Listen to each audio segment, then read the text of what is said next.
for domestic value addition and employment. I also propose to exempt crushed leather from 20% export duty to facilitate exports by small tanners. Marine products. To enhance India's competitiveness in the global seafood market, I propose to reduce BCD from 30% to 5% on frozen fish paste, surimi, for manufacture and export of its analog products. I also propose to reduce BCD from 15% to 5% on fish hydrolysates for manufacture of fish and shrimp feed. In July 2024 budget, to promote development of domestic MROs for aircraft and ships, I had extended the time limit for export of foreign origin goods that were imported for repairs from 6 months to 1 year and further extendable by 1 year. I now propose to extend the same dispensation for railway goods. Time limit for provisional assessment. Presently, the Customs Act 1962 does not provide any time limit to finalize provisional assessments, leading to uncertainty and cost to trade. As a measure of promoting ease of doing business, I propose to fix a time limit of 2 years, extendable by a year, for finalizing the provisional assessment. I propose to introduce a new provision that will enable importers or exporters, after clearance of goods, to voluntarily declare material facts and pay duty with interest but without penalty. This will incentivize voluntary compliance. However, this will not apply in cases where department has already initiated audit or investigation proceedings. For industry to better plan their imports, I propose to extend the time limit for the end use of imported inputs in the relevant rules from 6 months to 1 year. This will provide operational flexibility in view of cost and uncertainty of supply. Further, such importers will now have to file only quarterly statements instead of a monthly statement.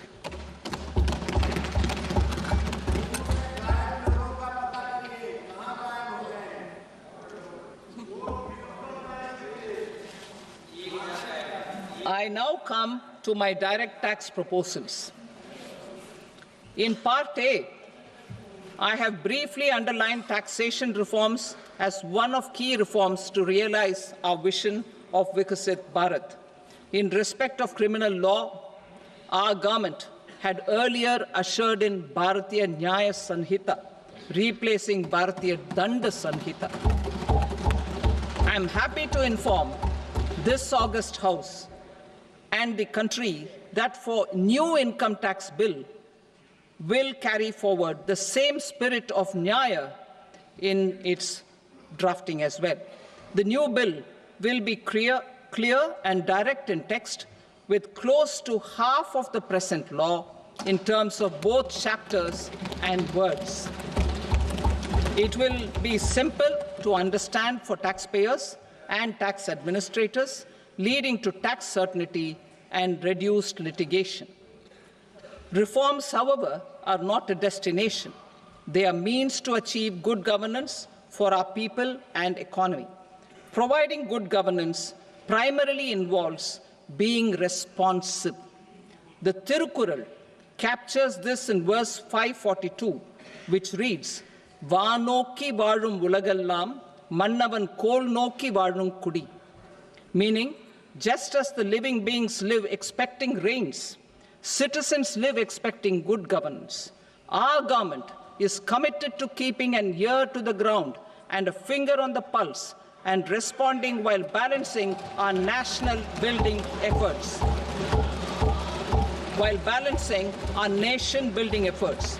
The following measures will detail just how our government will, under the guidance of PM Modi, has taken steps to understand and address I repeat that sentence, sir. The following measures will detail just how our government, under the guidance of PM Modi, has taken steps to understand and address the needs voiced by our citizens. My tax proposals are guided by this spirit. The objectives of my proposals are as follows. Personal income tax reforms with special focus on middle class. Rationalization of TDS and TCS for easing difficulties. Encouraging voluntary compliance. Reducing compliance burden. Ease of doing business, employment and investment. I will come to my proposal on personal income tax towards the end. TDS and TCS, rationalization for easing difficulties. I propose to rationalize tax deduction at source, TDS, by reducing the number of rates and thresholds above which TDS is deducted. Further, threshold amounts for tax deduction will be increased for better clarity and uniformity. The limit for tax deduction on interest for senior citizens is being doubled from the present 50,000 rupees to 1 lakh rupees. Similarly, the annual limit of 2.40 lakh rupees for TDS on rent is being increased to 6 lakh rupees. This will reduce the number of transactions liable to TDS, thus benefiting small taxpayers receiving small payments. The threshold to collect tax at source, the TCS, on remittances under RBI's liberalized remittance scheme, the LRS, is proposed to be increased from 7 lakh to 10 lakhs. I also propose to remove TCS on remittances for education purposes, where such remittances is out of a loan taken from a specified financial institution.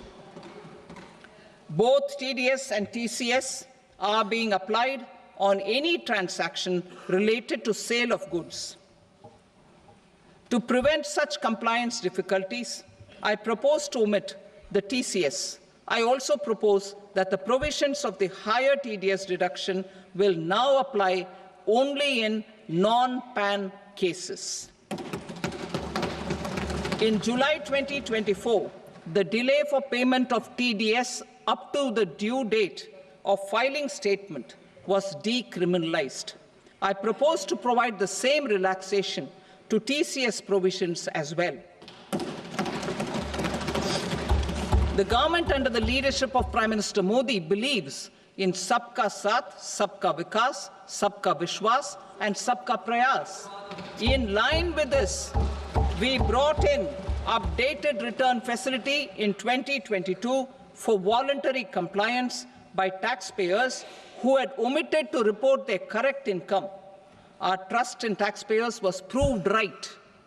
Nearly 90 lakh taxpayers voluntarily updated their incomes by paying additional tax. Taking this trust further, I now propose to extend the time limit to file updated returns for any assessment year from the current limit of 2 years to 4 years. I propose to reduce the compliance burden for small charitable trusts and institutions by increasing their period of registration from 5 years to 10 years. It is also proposed that disproportionate consequences do not arise for minor defaults such as incomplete applications filed by charitable entities. Presently, taxpayers can claim the annual value of self-occupied properties as nil only on the fulfillment of certain conditions. Considering the difficulties faced by taxpayers, it is proposed to allow the benefit of 2 such self-occupied properties without any condition. To streamline the process of transfer pricing and to provide an alternative to yearly examination, I propose to introduce a scheme for determining arm's-length price of international transaction for a block period of 3 years, This will be in line with global best practices. With a view to reduce litigation and provide certainty in international taxation, the scope of safe harbor rules is being expanded. A number of senior and very senior citizens have very old national savings scheme accounts. As interest is no longer payable on such accounts, I propose to exempt withdrawals made from NSS by individuals on or after 29th August 2024. I am also proposing to allow similar treatment to NPS Vatsalya accounts as is available to normal NPS accounts subject to overall limits. In my speech in July 2024, I had promised that all processes, including giving effect to appellate orders, shall be digitalized and made paperless over the next 2 years. So I'm happy to announce that digitalization is being made operational now. In July 2024, we brought in the Vivad Se Vishwas scheme to resolve income tax disputes pending in appeal. The scheme has received a great response, with nearly 33,000 taxpayers having availed of the scheme to settle their disputes. I have a few proposals to promote investment and employment. It is proposed to provide a presumptive taxation regime for non-residents who provide services to a resident company that is establishing or operating an electronics manufacturing facility. I further propose to introduce a safe harbor for tax certainty for non-residents who store components for supply to specified electronics manufacturing units. Presently, the tonnage tax scheme is available only to sea-going ships. The benefits of existing tonnage tax scheme are proposed to be extended to inland vessels registered under the Indian Vessels Act 2021 to promote inland water transport in the country. Extension for incorporation of startups. We continue to support the Indian startup ecosystem. I propose to extend the period of incorporation by 5 years to allow the benefit available to startups which are incorporated before 1/4/2030. In order to attract and promote additional activities in the IFSC, I am inter alia proposing specific benefits to ship leasing units, insurance offices, and treasury centers of global companies which are set up in IFSC. Further, to claim benefits, the cut-off date for commencement in IFSC has also been extended by 5 years to 31/3/2030. Category 1 and Category 2 AIFs are undertaking investments in infrastructure and other such sectors. I propose to provide certainty of taxation to these entities on the gains from securities, to promote funding from sovereign wealth funds and pension funds to the infrastructure sector. I propose to extend the date of making an investment by 5 more years up to 31st March 2030.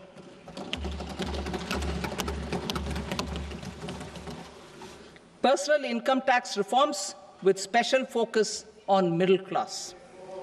Democracy, demography, and demand are the key support pillars in our journey towards Vikasit Bharat. The middle class provides strength for India's growth. This government, under the leadership of Prime Minister Modi, has always believed in the admirable energy and ability of the middle class in nation building. In recognition of their contribution,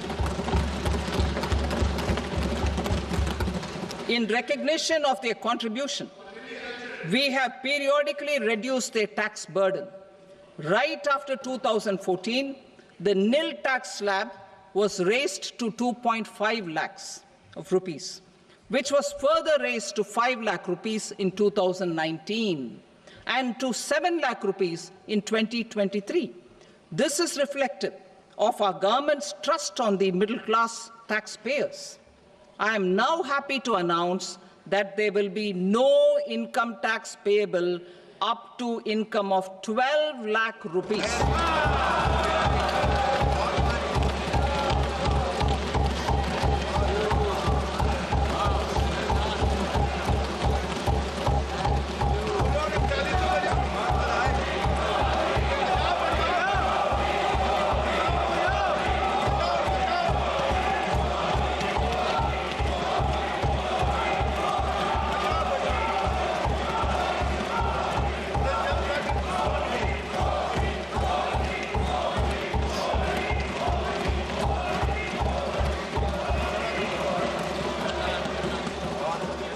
So, average income of 1 lakh per month other than the special rate income such as capital gains under the new regime.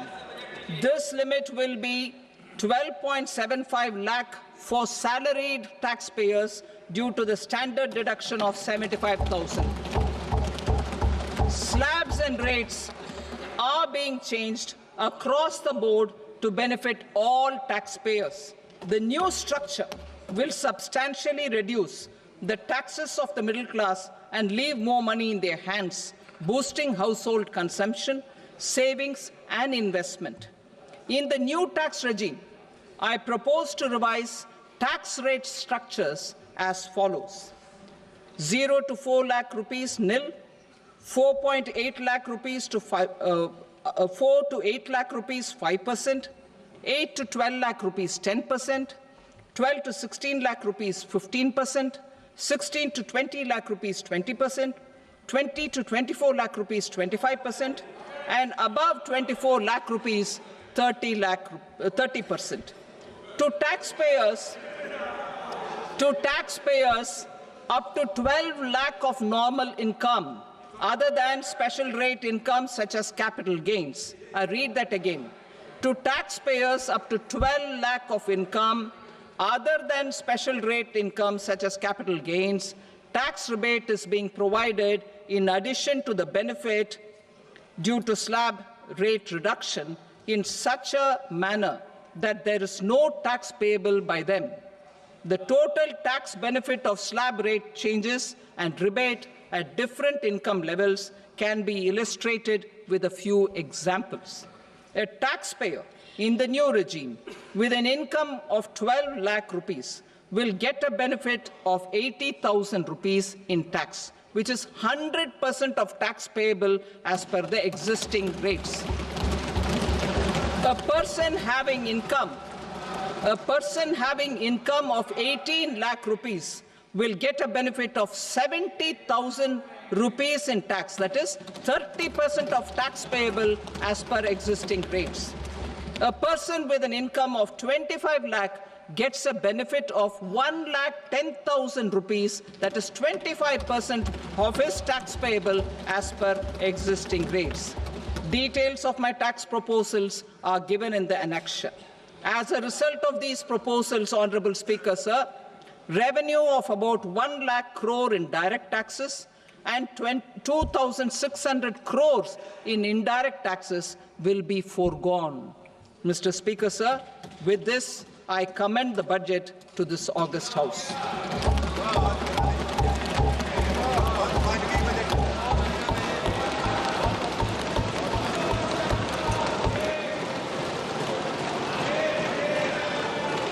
Item number 2, Srimati Nirmala Sitharaman. Sir, with your permission, I rise to lay on the table the following statements under Section 3(1) of the Fiscal Responsibility and Budget Management Act, 2003. Medium-term fiscal policy cum fiscal policy strategy statement and macroeconomic framework statement. Item number 3, Srimati Nirmala Sitharaman. Sir, with your permission, I rise to move for leave to introduce the Finance Bill 2025. प्रश्न ये है कि विधेयक को पुनर्स्थापित करने की अनुमति प्रदान की जाए। जो सदस्य इसके पक्ष में हाँ कहें, जो सदस्य विरोध में ना कहें। मेरे विचार में निर्णय हाँ वालों के पक्ष में हुआ, हाँ वालों के पक्ष में अनुमति प्रदान की जाती है। माननीय मंत्री जी अब विधेयक को पुनर्स्थापित करें। Sir, I introduce the bill. Thank you. सभा की कार्रवाई सोमवार दिनांक 3 फरवरी 2000